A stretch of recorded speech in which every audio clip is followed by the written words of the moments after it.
What screams insecurity, but most people don't realize?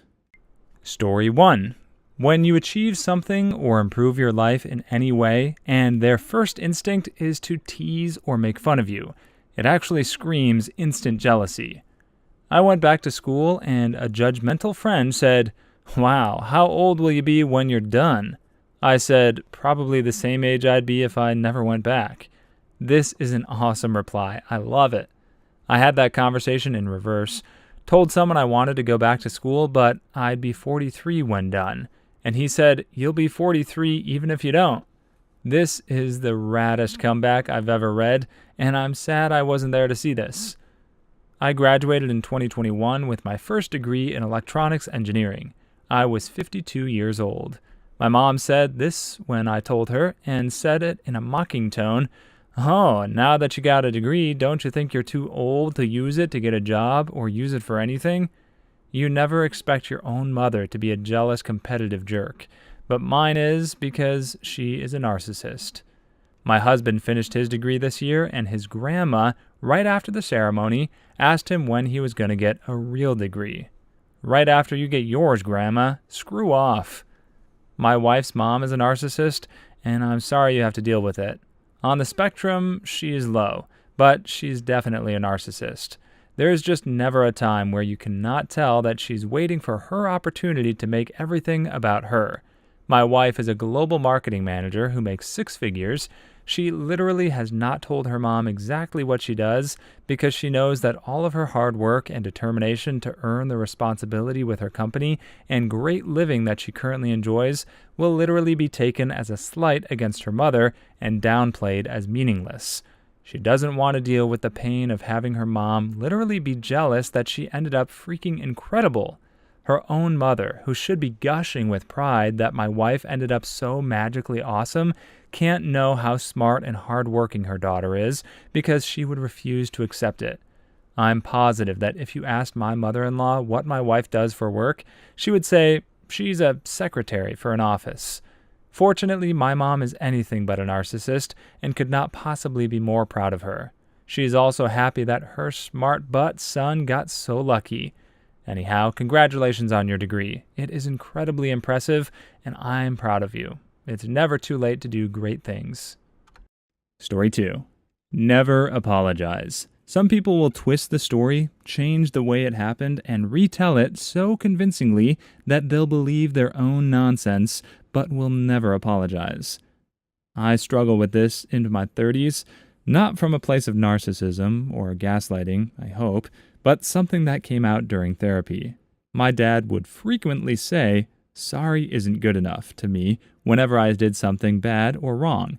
It really punched me in the face when I realized that him instilling into me that apologizing wasn't good enough really made it hard for me to do that as an adult.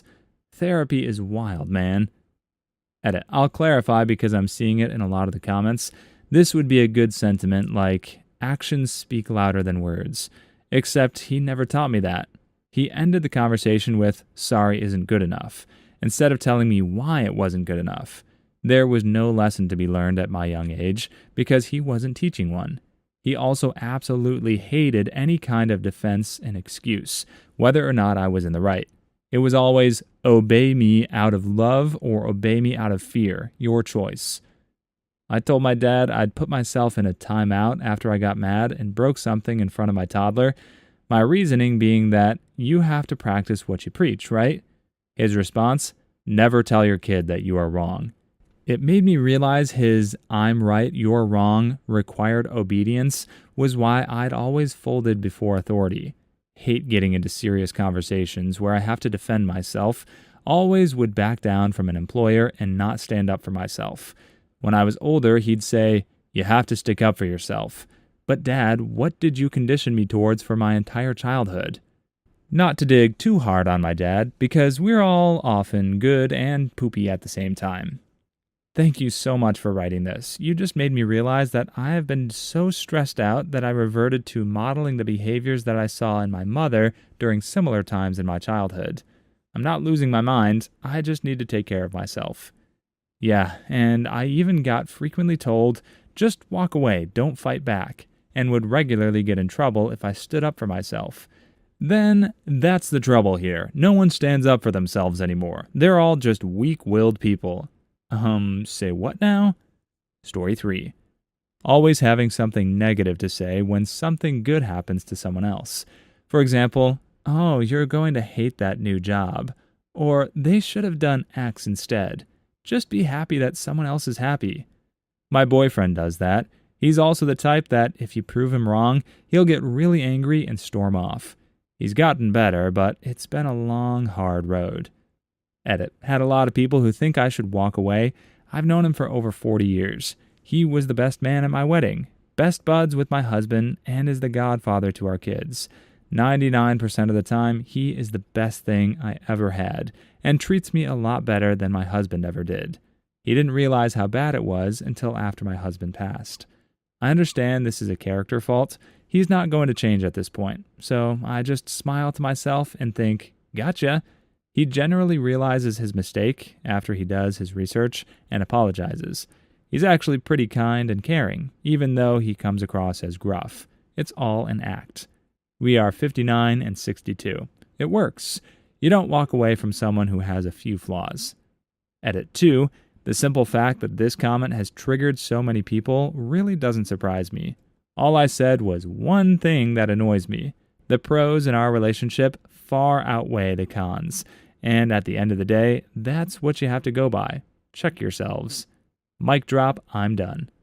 Nobody is perfect, and there are always things about us we can improve on. A good friend of mine does this as well. Story 4. Mocking other people's insecurity. It's usually a projection. Currently happening to me. I struggle with anxiety, and someone above me at work has mocked and made a few jokes about it. I'm like, alrighty. It's clear that it's all linked to insecurity one way or another, but it's not always projection. Most, if not all, aggressive behaviors are motivated by subconscious fear or pressure to keep social reputation. A good number of people who mock others aggressively and recurrently hope that by doing so, those they fear will do the same to their victim too, instead of on them. When someone feels perfectly competitive, they usually will pick people who can defend themselves, just like for sport. Targeting people perceived as weak comes from fear, or need to eat, in case you're an animal, or a vampire one, but most animals don't hunt for fun. It's either to eat, to weaken a bigger prey to eat, or to train their cubs, not counting dolphins. Dolphins are creeps. Hypothetical example, if some person feels threatened by this answer, they will desperately grab whatever they can to try to reassure themselves.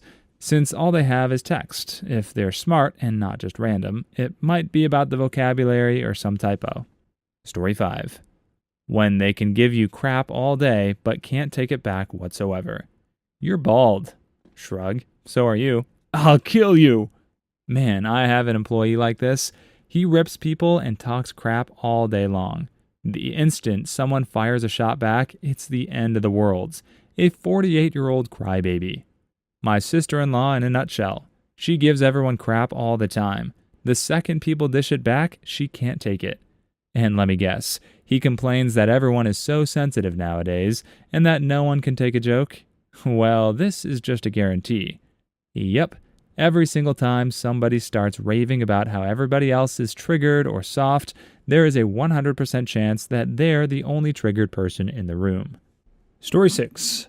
On the flip side, being open about your insecurities and really trying to overcome them is a great character trait. I see a lot of comments here branding common insecurities as red flags, and I don't think one should consider insecurities inherently evil. Being insecure doesn't make you a bad person. It's how you let your struggles control you that defines whether they are problematic or not. That is something I only realized as I got older. Everyone has their hang-ups. What I look for in a person is if they have insight into their issues and they're working to make themselves better. Having no insight into yourself and your issues is bad, but not as bad as having the insight and refusing to change your behavior for the better. Story 7. In terms of leadership, it's when someone can't or won't take input from the rest of their team and tries to act like they have all the answers. I was this type of insecure leader once, and I thought that if I used the idea of someone with less experience, then everyone would think I was a weak leader. But after I was removed from that position, I had to work for a lot of managers who did a lot of the same stupid stuff that I was doing, but magnified, due to years of insecurity, habit, and karma. I have since learned that if I hear people out, discuss a course of action, go with other people's ideas, and especially give them credit, you gain exponentially more influence and respect. That even people who have little experience should have their input considered. I feel horrible for the people who had to work with me, but now I don't just act like I'm a more capable leader, I am a more capable leader. Shakespearean too long didn't read. Take every man's censure, but reserve thy judgment. I love stories of personal growth. Keep up the good work. I appreciate people like you. Story 8. When they find a point that makes them look better than the other person and continue to overstay on that point. The situation is subjective, and I'm talking about the situation whereby the person punches down on someone to make themselves feel good. I did not mean for a person who requires positive affirmations. Sounds a lot like the one-upper. Those people are annoying, but it definitely screams insecurity. I realized a while back that some people thought I was a one-upper.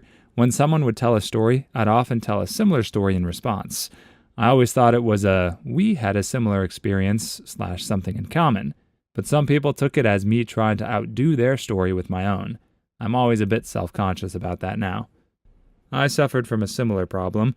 I've found that listening to their story and asking questions about their experience before delving into my similar experience helps. Like, once the conversation starts to dangle and I've run out of questions to ask, that's usually when I'll relay my story. Seems to be working better, and I don't mind if we never get to my story either, because I don't really feel the need to talk about myself. I just use it as a way to keep the conversation flowing. Story 9. This is actually a perfect response to the question. I grew up in an area where gangs were a thing, and the kids who joined were so insecure about being tough. Obviously not all. Some gang members truly like the life, or their gang, and ideologically or practically support it. However, there's a significant number of people who join so they can fit in and take a shortcut to being tough. Sometimes joining a gang means protection or survival. Perhaps that's one form of insecurity if you think about it. If prison is anything like what I see on TV, I'd definitely join a gang if I get incarcerated. Don't join a gang if you get incarcerated. It'll most likely end up with you unalive, seriously injured, or in jail for life.